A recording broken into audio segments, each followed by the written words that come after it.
Assalamualaikum warahmatullahi wabarakatuh. Nama saya Desi Rosidah, NIM 8557666903, Pokjar Indralaya. Di sini saya ingin menyampaikan tentang pembelajaran perspektif pendidikan, yaitu persoalan apa yang saya alami dalam menyelenggarakan pendidikan di SD masing-masing dalam kaitannya dengan ketentuan perundang-undangan yang ada.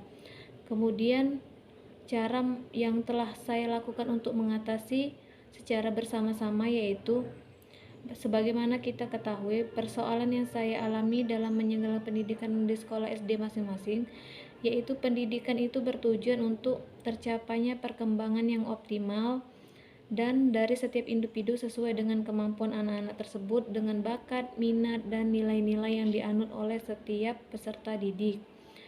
Pendidikan itu adalah usaha dasar dan terencana untuk mewujudkan suatu belajar dan proses pembelajaran agar siswa tersebut aktif mengembangkan potensi yang ada dalam dirinya untuk memiliki kekuatan spiritual, keagamaan, pengendalian diri, kepribadian, kecerdasan, akhlak mulia, serta keterampilan yang diperlukan di dalam dirinya untuk masyarakat, bangsa, dan negara. Pendidikan di sekolah berupaya untuk mengembangkan pemahaman nilai dan sikap keterampilan dibutuhkan dengan tugas perkembangannya. Pemahaman diupayakan untuk melalui pengajaran. Persoalan yang saya alami di SD, misalnya kebanyakan siswa mengalami masalah rasa kurang percaya diri jika diminta berbicara di depan kelas, di depan umum. Masalah ini yang disebabkan karena adanya pengalaman-pengalaman di masa lalu yang kurang menyenangkan sewaktu tampil di depan kelas atau di depan umum. Yang selanjutnya, untuk menjawab pertanyaan karakteristik anak SD yang masih berada pada tahap operasi konkret dan masih mempunyai pandangan holistik, berdasarkan kedua prinsip tersebut, saya berargumentasi mengapa tindakan mengajar IPA dengan ceramah tidak sesuai dengan anak SD. Perkembangan kognitif anak usia dasar itu tentu tidak bisa disamakan dengan perkembangan kognitif anak remaja orang dewasa pada umumnya. Kemampuan anak usia dasar masih terbatas dalam hal-hal yang bersifat konkret dan nyata. Misalnya anak usia 6-7 tahun dapat memahami gelas bisa pecah apabila dibenturkan dengan lantai. Anak belum bisa menjawab penyebab pecahnya gelas tersebut secara ilmiah. Anak usia dasar memiliki keterbatasan berpikir terhadap hal yang bersifat abstrak.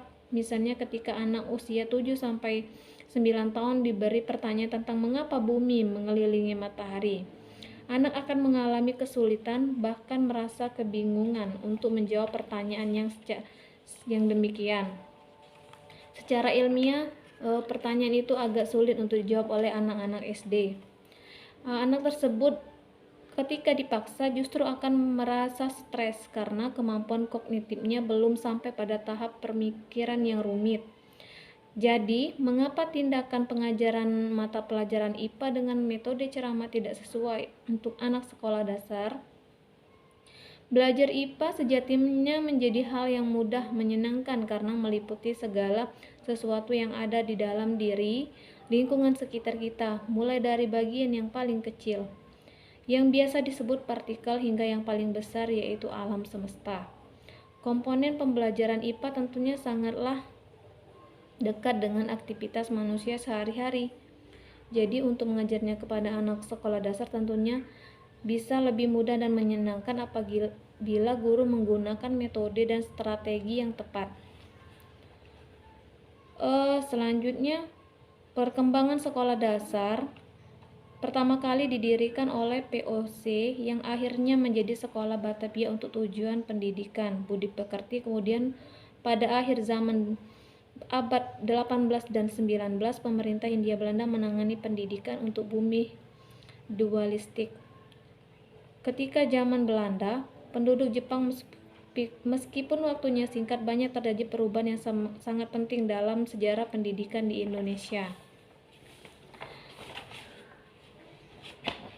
Kemudian pada era reformasi dengan dilandasi semangat euforia anti-orde baru, serta krisis berkepanjangan merupakan kecemasan tersendiri walaupun ditinjau dari gagasan begitu agung dan mulia. Kehancuran Indonesia dalam masa krisis ibarat a country in the fire, suatu negeri dan suatu bangsa bukan saja dilabrak oleh akan tetapi sudah tenggelam dalam ketidakadaan harapan yang mendalam.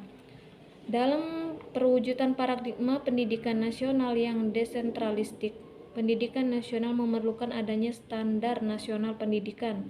Mengapa? Menurut saya, kualitas sumber daya manusia itu ditentukan oleh kualitas pendidikannya. Pendidikan merupakan salah satu bentuk investasi modal manusia yang jika dikelola dengan benar akan berdampak pada peningkatan kesejahteraan manusia itu sendiri. Di Indonesia, persoalan pendidikan sangat kompleks. Ada 3 persoalan pendidikan di Indonesia, yaitu 1. Mutu pendidikan, 2. Pemerataan pendidikan, dan 3. Manajemennya. Dari aspek mutu pendidikan, beberapa indikator yang sangat mempengaruhi adalah kurikulum, konten pendidikan, proses pembelajaran dan evaluasi, mutu guru, sarana dan prasarana pendidikan, serta buku. Di tengah bentangan masalah pendidikan yang kompleks ini, pemerintah menetapkan Undang-Undang Nomor 19 Tahun 2005 tentang Standar Nasional Pendidikan dan Badan Standar Nasional Pendidikan.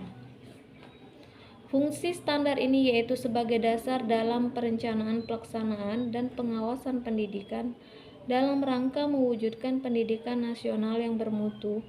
Tujuan standar ini menjamin mutu pendidikan nasional dalam rangka mencerdaskan kehidupan bangsa dan membentuk watak serta peradaban bangsa yang bermartabat.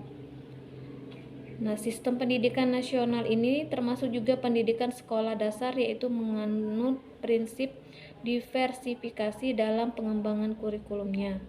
Sebagai bentuk perwujudan kelenturan dan fleksibilitas adaptabilitas sistem pendidikan terhadap kondisi sosiologis dan antropologis Indonesia, misalnya kurikulum tingkat satuan pendidikan masing-masing sekolah dasar di berbagai tempat di seluruh tanah air dapat berakomodasi secara sosiologis. Indonesia merupakan masyarakat agraris dan maritim yang secara terus-menerus mengalami transformasi menjadi masyarakat modern dengan cara memanfaatkan kemajuan ilmu pengetahuan dan teknologi untuk melakukan kualitas kehidupannya. Mungkin itu saja yang saya dapat paparkan. Terima kasih. Wassalamualaikum warahmatullahi wabarakatuh.